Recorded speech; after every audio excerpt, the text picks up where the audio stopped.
E aí, galera? Quem precisa de mapas, né? Na verdade, todos nós precisamos de mapas em algum dia, seja para fazer a leitura de um percurso, seja para identificar algum estado, algum país, seja para fazer aí a conferência de alguns dados. Então, os mapas, eles são importantes. Por esse motivo, hoje nós estamos fazendo aí a continuação dos estudos sobre os mapas. E o tema de hoje é tipos de mapas. Bem, sabemos que não é possível representar em um único mapa todos os elementos de um espaço. Então, por esse motivo, há tipos diferentes de mapas aí com informações que variam bastante de acordo com a necessidade do que o mapa pretende apresentar. Então, os tipos de mapas são diversos. Existem mapas físicos, existem mapas demográficos, existem mapas que apresentam a economia, existem mapas que apresentam elementos criados pelos seres humanos e agora nós iremos conhecê-los de acordo com a sua função, ok? Então, vamos começar aí pelos mapas demográficos. Bem, os mapas demográficos, eles mostram aspectos ligados à população. O próprio nome já nos sugere. Demos significa povo. A gente aprendeu isso lá na disciplina de história, né? Democracia, demos é o povo e cracia, poder, então poder do povo. A mesma coisa aqui em democracia, né? Demos, povo. Então, os mapas demográficos, eles vão trazer para nós informações sobre a densidade demográfica, sobre migrações, aspectos relacionados à religião, aspectos relacionados a indicadores de saúde, a educadores, indicadores, aliás, de ensino, enfim. Então, os mapas demográficos vai trazer todas as informações relacionadas à população, ok? O outro tipo de mapa é o mapa econômico. O que é que esse tipo de mapa traz de informação para nós? Bem, é óbvio, o próprio nome já nos sugere. Os mapas do tipo econômico, eles reproduzem aí aspectos ligados à economia de um lugar, né? Como, por exemplo, a localização de uma indústria, as estradas, a exploração de recursos minerais, entre outros também aspectos, né, que estejam ligados aí à economia. Um outro tipo de mapa é o político. Calma, não tem nada relacionado à informação sobre presidente, prefeito, vereadores, deputados, governadores, enfim. O mapa político, ele representa as fronteiras, ele representa os estados, as regiões administrativas, representam, né, as cidades de modo geral. Então é aquele tipo de mapa mais comum que você, por exemplo, o mapa político do Brasil, ele vai apresentar todos os estados, todas as capitais que compõem o nosso país. Esse é o tipo de mapa político. Um outro tipo de mapa que também vamos encontrar são os mapas históricos. O que esses mapas eles apresentam? Eles ajudam o homem a compreender como era um território ou determinados fenômenos no passado. Então, por exemplo, um mapa datado de 1500, quando comparado a um mapa datado de 2000, por exemplo, vamos perceber que várias mudanças ocorreram, anexações de território, perda de territórios, né, ampliação de território, diminuição de território, até mesmo o modo como se era produzido os mapas, a gente pode conseguir extrair observando e comparando os mapas antigos com os mapas da atualidade. E o outro tipo de mapa também são os mapas rodoviários, né? O próprio nome também é sugestivo, ele está relacionado aí a informar as principais vias rodoviárias que formam uma rede que integram aí o país. Então, fazendo análise aí das imagens, nós temos aqui um mapa físico, por exemplo, que traz para nós o relevo do Brasil.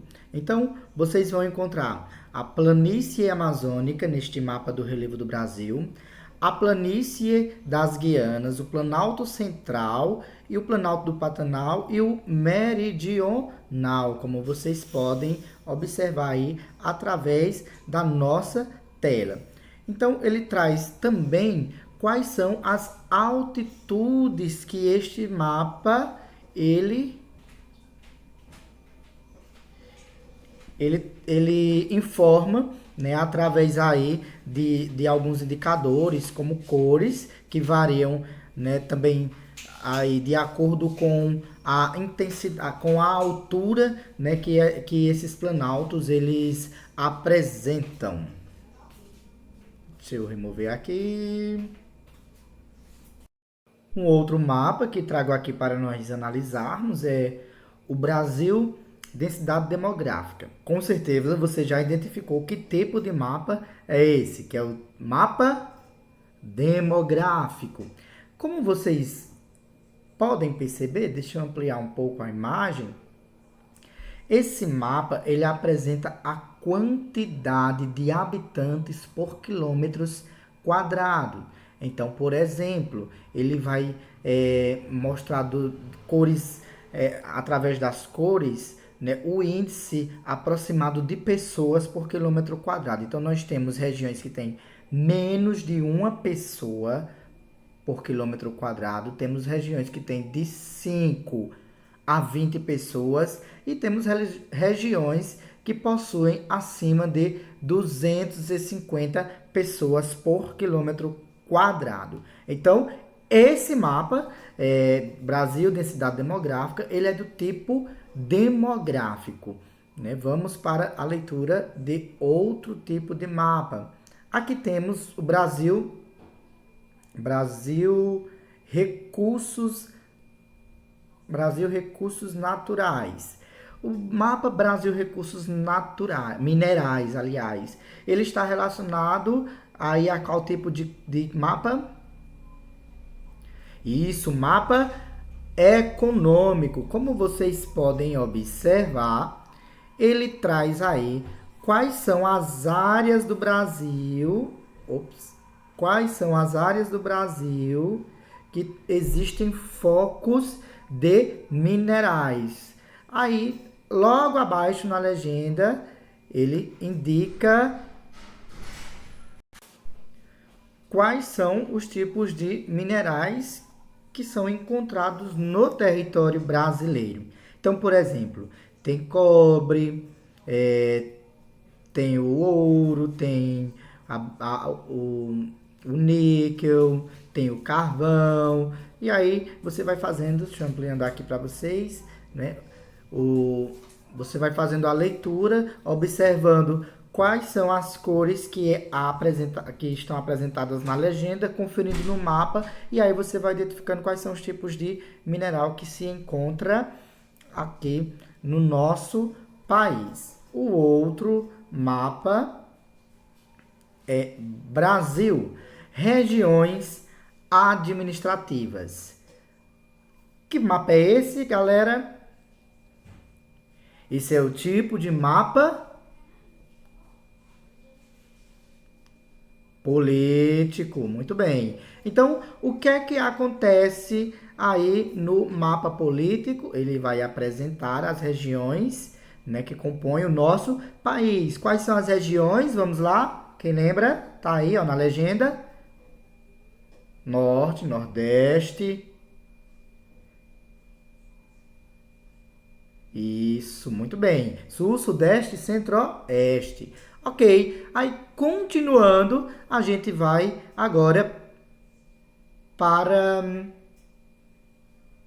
os tipos de representações cartográficas. Os tipos de representações cartográficas, pessoal, eles, digamos que são outras ferramentas, outro tipo de ferramenta, além daquela dos mapas, que nos ajudam a representar aí o espaço, o território, né, de um determinado ambiente, de uma determinada região, de um determinado país ou até mesmo do planeta. Aí temos aí os tipos de representação. O globo terrestre, como vocês podem observar aí através da imagem, e o texto diz o seguinte, aqui vou circular para vocês fazerem a leitura comigo. Os globos terrestres são as representações mais confiáveis da Terra, pois reproduzem o planeta de forma esférica, mais semelhante, portanto, ao original.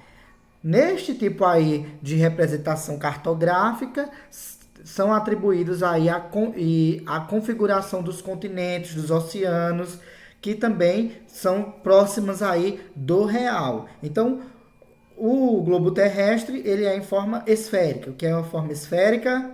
Forma circular. Então, ele vai nos trazer a ideia aproximada de como é o planeta Terra. Além disso, ele vai nos dar uma ideia aproximada, o mais real possível, né, de como estão localizados os oceanos e os continentes, ok? Vamos continuando com outro tipo, que é a maquete. Lendo comigo aqui, galera, onde eu estou circulando, maquetes são construções em miniaturas que representam objetos ou elementos de determinado lugar. Então, vocês, até mesmo nos trabalhos escolares, já produziram várias vezes algumas maquetes. Produziram maquete da própria escola, produziram maquete de algum outro tipo de prédio, produziram maquete de um campo de futebol, produziram maquete de jogos, enfim. Esse tipo de representação, ele é tridimensional, ou seja, tem altura, tem largura e tem profundidade. Por isso que ele é tridimensional. Eles podem ser confeccionados com papel, com madeira, com plástico, com isopor, enfim, vários materiais podem ser utilizados aí na confecção das maquetes, né? E geralmente elas são utilizadas aí por engenheiros e arquitetos para representar um espaço em construção, né? um projeto, ou por artistas para representar o espaço já construído, ok? Então, aí a utilidade da maquete é essa. Os materiais que são utilizados são esses. E o que ele significa numa representação cartográfica, que talvez seja uma novidade aí para vocês, porém na prática vocês já costumam fazer algumas maquetes. E por fim, temos aí a planta. As plantas, elas são representações de pequenos espaços, ok? Como casas, como apartamentos, como bairros e ruas aí de cidades. E geralmente são elaboradas em grande escala. Lembram que vocês viram na aula anterior que existem as grandes escalas e as pequenas escalas? Pronto. As plantas, elas geralmente são elaboradas em grandes escalas. Isso possibilita o quê? Mais detalhes, mais noção, né, do espaço que está sendo representado. Ok, galera? Então, com isso, nós finalizamos a nossa aula de hoje. Eu desejo a todos um ótimo final de semana. Eu desejo a todos bons estudos e até o nosso próximo encontro. Um abraço do professor Gleison e da Escola SEAC.